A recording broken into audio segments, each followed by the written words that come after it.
1000 కాదు, ఒక అద్దె క్రేషన్ ఉంటే మనం మేము కోటీశ్వరులు అయ్యే వాళ్ళము ఆ రోజుకున్న రేటు. టమాటా తోటలో ఉన్నాం. టమాటా తోట చూస్తుంటే చాలా ఆనందం వేస్తుంది. ఎందుకంటే లాస్ట్ ఇయర్ ఇలాగే మా ఫ్రెండ్ మేమంతా కలిసి అరే ఎప్పుడు అన్నా మనం ఫార్మింగ్ చేస్తుంటాము, వ్యవసాయం చేస్తుంటాము, కానీ అప్పుడప్పుడు పోయి టమాటాలు కొనుక్కొచ్చుకుంటాము అంటే లేదు పా మనం ఒక 1000 టమాటా మొక్కలు తెచ్చుకుందామని చెప్పి పోయి టమాటాలు తెచ్చుకున్నాం. టమాటా మొక్కలు తెచ్చి ఒక 1000 మొక్కలు ప్లాంటేషన్ చేసి వేసినాం అనమాట. అప్పుడు వేసిన తర్వాత అది కరెక్ట్ అక్టోబర్ నవంబర్ మధ్య అనుకుంటా లాస్ట్ ఇయర్. ఆ టైంలో ఫుల్ రేట్ ఉంది అసలు. బాక్స్ ఒక 2000 రూపాయలు పోయింది. అరే 1000 మొక్కలు వేసినాం ఆ రోజు. మా ఫ్రెండ్ 1000 కాదు, ఒక అద్దె క్రేషన్ ఉంటే మనం మేము కోటీశ్వరులు అయ్యే వాళ్ళము ఆ రోజుకున్న రేటు.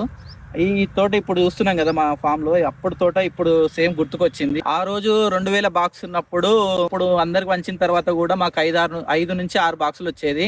10 నుంచి 12,000 మధ్యలో ఒక్క రోజులో సంపాదించుకునే వాళ్ళము. అప్పుడు ఆ రోజులు మళ్ళీ ఈ తోట చూసిన తర్వాత గుర్తొచ్చినాయి. మరి ఇప్పుడు రేట్ ఏముంటుందో చెప్పలేము. రేట్ అనేది టమాటాలో ఎప్పుడు చెప్పలేము. అప్పుడు కూడా ఇంటి కోసం అని వేసుకున్నది 2000 రూపాయలు పోయింది. ఇప్పుడేమో అమ్మడానికి వేసుకున్నాం. మరి ఏం రేట్ వస్తుందో మనమైతే చూద్దాం. ఇలాంటి వీడియోలు మా లాంగ్ వీడియోలో కూడా ఉంటుంది, చూడండి.